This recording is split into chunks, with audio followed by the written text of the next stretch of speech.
کشمیر کے الیکشن میں ایسا لگ رہا ہے کہ جیسے پتہ نہیں کیا ہو جائے گا، اور وہاں پہ جوتوں کا سلسلہ بھی شروع ہوا. گنڈا پور کو ایک جوتا بھی پڑا، جو کہ اس کے بعد پھر جو ہے بہت سارے مسلم لیگ نون اور پی ٹی آئی کے درمیان سوشل میڈیا پہ جنگ بھی رہی.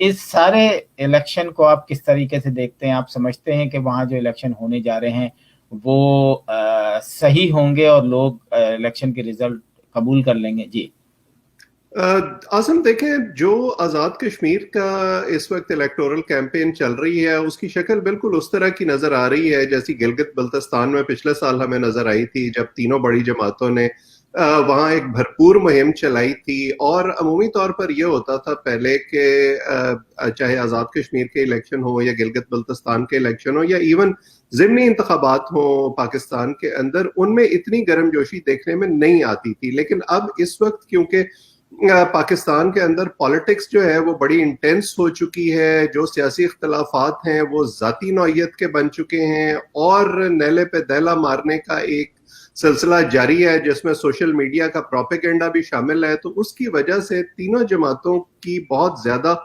فوکس ہو گیا ہے پہلے گلگت بلتستان میں اور اب آزاد کشمیر کے انتخابات میں. اور ان کے جو میڈیا ونگ ہیں وہ بھی اسی طرح سے اس میں اپنا کردار ادا کر رہے ہیں. بظاہر جو صورتحال نظر آ رہی ہے اس میں تو یہی لگتا ہے کہ وہی پیٹرن برقرار رہے گا کہ جو مرکز میں برسر اقتدار جماعت ہوتی ہے اسی کو اکثریت ملتی ہے. تو اس دفعہ کیونکہ پی ٹی آئی اسلام آباد میں حکومت بنائے ہوئے ہے تو زیادہ امکانات تو یہی ہیں کہ ان کی نشستیں زیادہ ہوں گی. دوسرے نمبر پر پیپلز پارٹی کا امکان ظاہر کیا جا رہا ہے، اور مسلم لیگ نون جو کہ اس وقت حکومت میں ہے وہ شاید تیسرے نمبر پر آئیں. لیکن اس حوالے سے زیادہ حیرت اس لیے نہیں ہونی چاہیے کیونکہ یہ جو ونگز ہیں میں ان کو کہتا ہوں پاکستان کے، چاہے وہ آزاد کشمیر ہو یا گلگت بلتستان ہو، لوگ عموماً یہ دیکھتے ہیں کہ ہمیں پاکستان سے فنڈنگ یا سہولیات جو حاصل کرنی ہے اور ہمارا جو ریلیشن شپ ہے پاکستان کے ساتھ وہ ایک ٹسل کا رہے گا جیسے ابھی پیپلز پی ٹی آئی کے 3 سال میں رہا، کیونکہ مسلم لیگ نون کے وزیر اعظم تھے آزاد کشمیر میں، یا کمفرٹیبل رہے گا اور ہمارے لیے آسانیاں ہوں گی. تو یہ رزلٹ تو جو میں نے ابھی تک دیکھا ہے بائی پارٹیزن جو انالیسز ہوئے ہیں ان میں یہی نظر آ رہا ہے. زیادہ افسوس مجھے اس بات کا ہے جس قسم کے الزامات ایک دوسرے پر لگائے جا رہے ہیں انتخابی مہم میں. کبھی غدار قرار دیا جا رہا ہے، کبھی کسی اور طرح کے رقیق الزامات لگائے جا رہے ہیں، اور انہی کی ایک ریفلیکشن جو ہے وہ آپ کو پھر نظر آتی ہے جب آپ اپنے حامیوں کے جذبات اس حد تک بھڑکا دیتے ہیں. جیسے آپ نے کہا کہ علی امین گنڈا پور پر جوتا اچھالا گیا اور جو ان کے مخالفین تھے انہوں نے اس کو سیلیبریٹ کیا، جب اس سے پہلے نواز شریف پر یا ان کے پارٹی کے دیگر قائدین پر جیسے احسن اقبال پر کچھ عرصہ پہلے جوتا اچھالا گیا تھا تو ان کے مخالفین اس کو سیلیبریٹ کرتے تھے.